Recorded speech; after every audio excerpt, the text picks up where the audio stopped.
lagi bersama Yayasan Aurika. Kak Dini sekarang mau membahas tentang ADHD. Oke, jadi di sini Kak Dini kan mau membahas tentang ADHD. Pertama, apa sih ADHD itu gitu? Mama dan Papa pernah denger nggak sih ADHD itu? Sebenarnya sih sekarang sudah mulai booming ya, kayak pembahasan tentang ADHD, speech delay, autis gitu, itu udah lumayan banyak dibandingkan dulu. Kayak dulu itu kalau mau cari informasi tentang begitu tuh butuh apa ya itu? Butuh menggali informasi lebih dalam, bahkan harus ke pakarnya gitu. Oke. Kalau sekarang itu kayak lebih gampang gitu ya, cari di Google, di YouTube itu sudah banyak banget yang jelasin. Terutama di Yayasan Aurika. Sekarang kita mau membahas tentang itu. ADHD atau Attention Deficit Hypersensitivity Disorder adalah gangguan perkembangan saraf yang menyebabkan kesulitan fokus dan juga hiperaktif serta impulsif. Biasanya, anak dengan ADHD lebih mudah teralihkan perhatiannya, suka beraktivitas yang berlebihan dibandingkan anak pada umumnya, dan sering bertindak tanpa memikirkannya terlebih dahulu. Penyebab ADHD itu sebenarnya masih belum diketahui pasti ya. Yang jelas itu biasanya dari faktor genetik atau dari faktor lingkungannya. Seperti kalau faktor lingkungan itu kayak paparan asap rokok waktu mama lagi hamil gitu. Terus misal lingkungannya banyak perokok gitu. Dan juga persalinan yang prematur. Itu juga dapat meningkatkan resiko ADHD. Nah, tadi kan kita ngebahas tentang gimana sih ADHD, anak dengan ADHD itu ciri-cirinya itu kan mudah teralihkan, dia tuh nggak bisa konsentrasi gitu, gampang terdistraksi. Nah, misal kita lagi main tentang apa ya, balok gitu. Nah, terus temannya itu menjatuhkan balok gitu, itu dia akhirnya melihat jatuhnya balok, akhirnya dia nggak jadi nyusun nih gitu.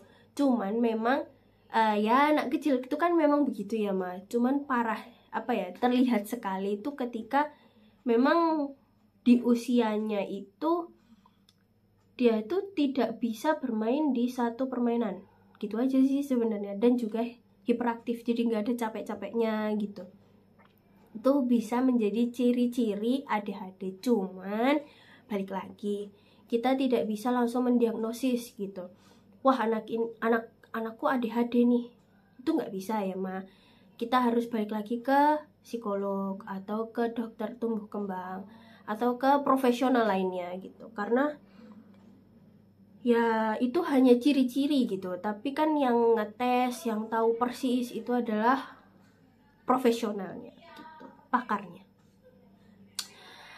ADHD itu memiliki dampak pada anak, terutama aspek-aspek kehidupannya. Misalnya prestasi belajarnya bisa terhambat karena kesulitan fokus di kelas.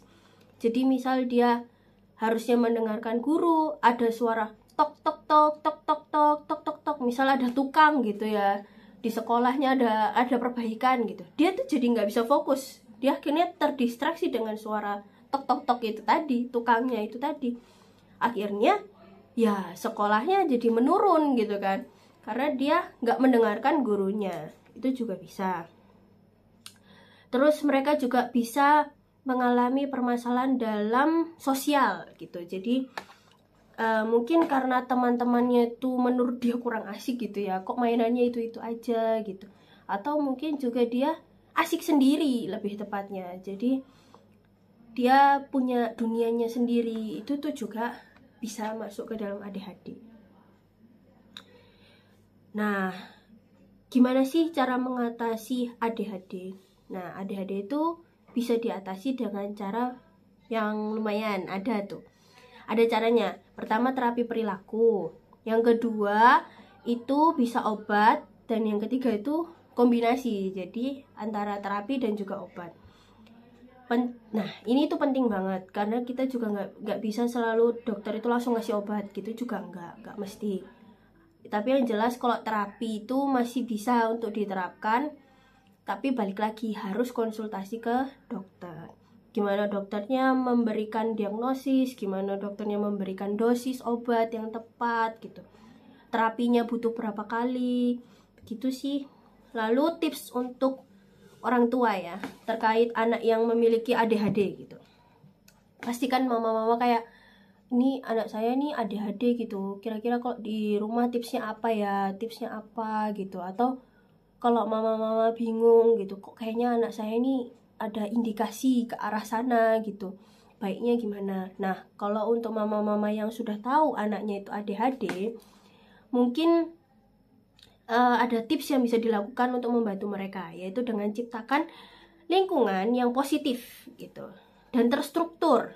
Jadi misal kamu harus makan di jam segini gitu, nggak boleh kalau nggak makan. Jadi maupun dia tetap pengen main karena dia hiperaktif gitu ya, tetap kita harus ajak dia makan untuk berhenti, stop, kamu harus istirahat, kamu harus makan, tidak boleh main terus gitu.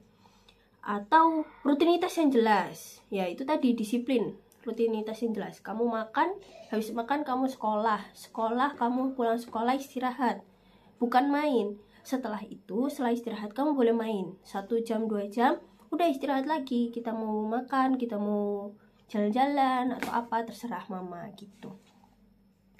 Dan dukung anak untuk meningkatkan keterampilan yang dia suka, atau bakat yang dia suka, minat yang dia suka, itu juga boleh. Jadi misal dia suka banget tuh sepak bola, saking aktifnya gitu ya, dia suka banget sepak bola, itu mungkin bisa mama papa dukung dengan les sepak bola atau apalah yang dia suka, melukis atau apa gitu, boleh. Oke.